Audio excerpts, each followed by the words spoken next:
Bienvenue à ce numéro du Journal des Journaux paru du 19 au 25 juin 2017, un numéro que nous entamons avec des révélations de scandale. À ce titre, à l'hebdomadaire Le Visionnaire, titre 8 km de route à 18 milliards. Pour Tawa Sakola, la SATOM fait comme le groupe Bolloré. Un montant exorbitant pour ces travaux, lorsque nous savons que dans la ville de Niamey, ce sont près de 22 km de bitume, le tout pour un coût global jugé exorbitant de 20 milliards pour des routes inexistantes, constate le journal qui poursuit. Autre exemple, à Agadem, où les Chinois construisent les routes dans des conditions très difficiles, le kilomètre à 50 millions de francs CFA. C'est-à-dire, si nous faisons le petit calcul, même en étant profane en la matière, le kilomètre de Tawa Sakola reviendrait à 2 milliards 250 millions pour un seul kilomètre. Et selon les termes de contrat, le marché est exonéré hors taxes, hors douane et hors enregistrement, selon l'hebdomadaire qui renchérit ce que veulent savoir le commun des Nigériens, pourquoi le bitumage d'un tronçon à 18 milliards de francs CFA. C'est là d'autant que la SATOM a construit il y a 3 ans à 160 millions de francs CFA le kilomètre de bitume d'Arlit à Samaka. À la SATOM, les règles de jeu ont-elles changé entre-temps? S'interroge le visionnaire. Enrichissement illicite à environ 70 milliardaires au sein du régime, s'interroge à sa une l'hebdomadaire Le Monde aujourd'hui, qui nous apprend qu'aujourd'hui il y a environ 70 milliardaires du côté du parti majoritaire au pouvoir, comme dans les rangs de ses alliés politiques.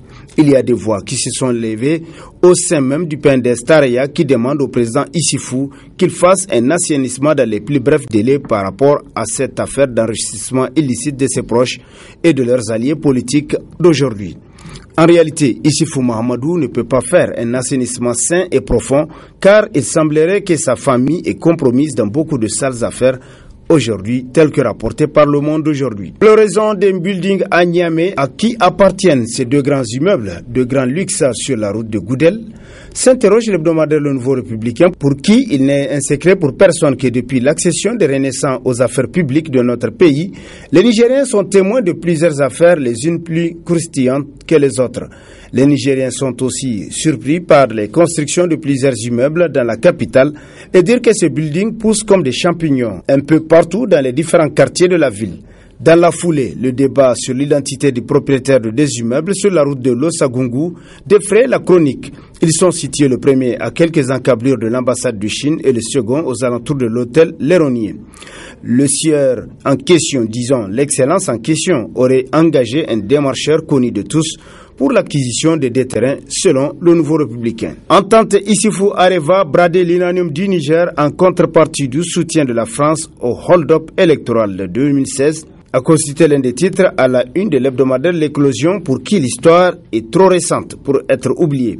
Le directeur de cabinet du président de la République, Hassoumi Massaoudou, avait mené, on se rappelle, des négociations secrètes avec le directoire d'Areva en France. Malgré sa présence dans l'Hexagone, le ministre des Mines, Omar Hamidou Tchana, a été soigneusement tenu à l'écart des discussions portant pourtant sur son secteur de prédilection, l'uranium. En son temps, cette affaire avait suscité beaucoup d'émoi et de polémiques. L'accord de partenariat stratégique a donc été très bénéfique en espèces sonnantes et trébuchantes pour le géant nucléaire français. Notre pays a lui perdu une vingtaine de milliards rien qu'en 2015. Et la France, ayant obtenu le brandage de l'uranium nigérien, ne pouvait que se taire en soutenant le président Issifou auprès des autres puissances désignées sous le vocable de communauté internationale. Le président en place a réussi un hold-up électoral contre son peuple, selon l'hebdomadaire L'Éclosion. Report de la législative partielle de Maradi, Issifou Mahamadou, le torpilleur de la Constitution. S'interroge dans ses colonnes l'hebdomadaire Le Courrier, qui nous apprend que quelques jours après le toilettage forcé de la Constitution et du Code électoral, le président Issifou Mahamadou piétine de nouveau les textes et les lois de notre pays en décidant de façon cavalière du report de la législative partielle de Maradi. Par cet acte en porte-à-faux avec les dispositions constitutionnelles, Issifou Mahamadou revêt ses habits de torpilleur des lois de la République. Cette façon à la Rambo traduit la sournoise intention des tenants du pouvoir, souligne Le Courrier. Décret du président de la République reportant l'élection législative partielle de Maradi, une violation flagrante de la Constitution. Issifou Mahamadou dans une mauvaise impasse. Titre à la une de sa parution du 23 juin, l'unique quotidien privé de la place, L'Enquêteur. qui rappelle que certes l'Assemblée nationale a voté et adopté le projet de loi portant modification de certains articles du Code électoral. Certes, le président de la République l'a immédiatement promulgué et ce faisant, celui-ci s'est cru en droit de se prévaloir dès lors de toutes ces dispositions, notamment une alternative qui ne passerait pas par les urnes. Or, l'on sait qu'aucune loi ne peut avoir des effets rétroactifs, sauf dans des cas très spécifiques. Les partis politiques qui normalement devraient monter au créneau, soyez sûrs qu'ils ne clameront leur indignation que du bout des lèvres, selon l'enquêteur. Hama Amadou, bientôt au pays, s'exclame en sa une hebdomadaire d'actualité pour qui la question du prochain retour en son pays de Hama Amadou, président du Modem Faloumana, serait, selon plusieurs sources croisées, en examen même dans le cercle le plus avisé de l'homme. De toutes les façons, ce qui reste évident pour lui et même pour ses partisans est le fait que ses adversaires de l'autre camp sont prêts à tout pour avoir son scalp.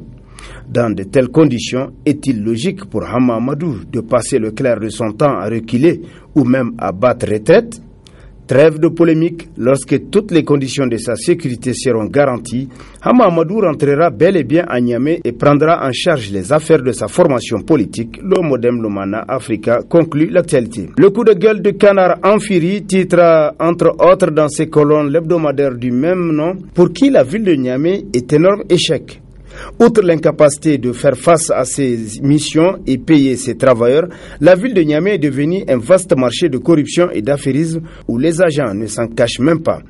Un endroit où, ouvertement, on vous demande pour entrer dans vos droits de payer des commissions pour X et Y. Bien entendu, l'enveloppe de Hassan Seydou est là, incontournable. Et connaissant les façons de faire de ce gars, sans scrupules selon le journal, il est probable que ceux qui raquettent les usagers de la ville soient des rabatteurs à sa solde. Les témoignages se racontent comme des faits divers. La corruption y sévit dure comme si elle a été légalisée. Et tous ceux qui ont ceci ou cela à faire sortir de la ville de Niamey savent ce que la signature de Hassan Seydou a coûté à leur portefeuille. Avec ça, un certain Bourema Issifou, magistrat de son État et président de la Halsia, raconte selon le journal qu'il lutte contre la corruption au Niger. Autant dire aux Nigériens d'aller se faire foutre, conclut le Canard Amphiri. Flou total sur la vente de céréales à prix modéré à Bouza, titre dans sa rubrique brève l'hebdomadaire La roue de l'histoire. Pour qui les populations de Bouza se demandent sur les contours de la vente des céréales à prix modéré dans leur localité. Personne n'est capable de dire la destination exacte que prennent les tonnages de céréales destinés à la vente à prix modéré. Il y a certes un simulacre de vente avec des gens agités qui vont et qui viennent dans une cohue totale avec quelques poignées de céréales. Mais cette opération est loin de se passer dans la transparence à Bouza. Nul ne peut dire avec exactitude le stock réel destiné à la vente et l'identité des acquéreurs. Comme on le sait, cette opération a été initiée par les autorités pour soulager les souffrances des populations les plus vulnérables, selon la roue de l'histoire, qui conclut les autorités municipales qui sont chargées de conduire l'opération en font tout simplement à leur tête. Niger diaspora aux USA, Ali Terra de game is over. Autrement dit, la partie est terminée. Titre dans sa rubrique Focus, l'hebdomadaire Le Républicain qui nous apprend qu'Ali Terra est arrêté le 16 juin à 14h41.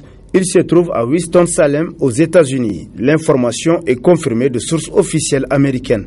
Il serait poursuivi par le sheriff office et les services d'immigration. Son criminal record révèle qu'il accumule 23 affaires de différents crimes auxquels il doit répondre face aux juridictions américaines.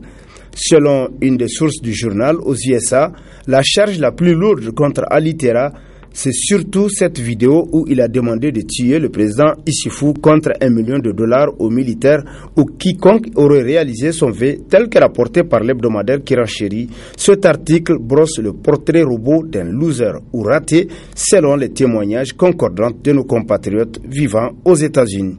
Et sur ce, prend fin le présent numéro de la revue de presse. Prochain rendez-vous, plaise à Dieu dans une semaine avec toujours la même passion de vous servir. Bonne lecture.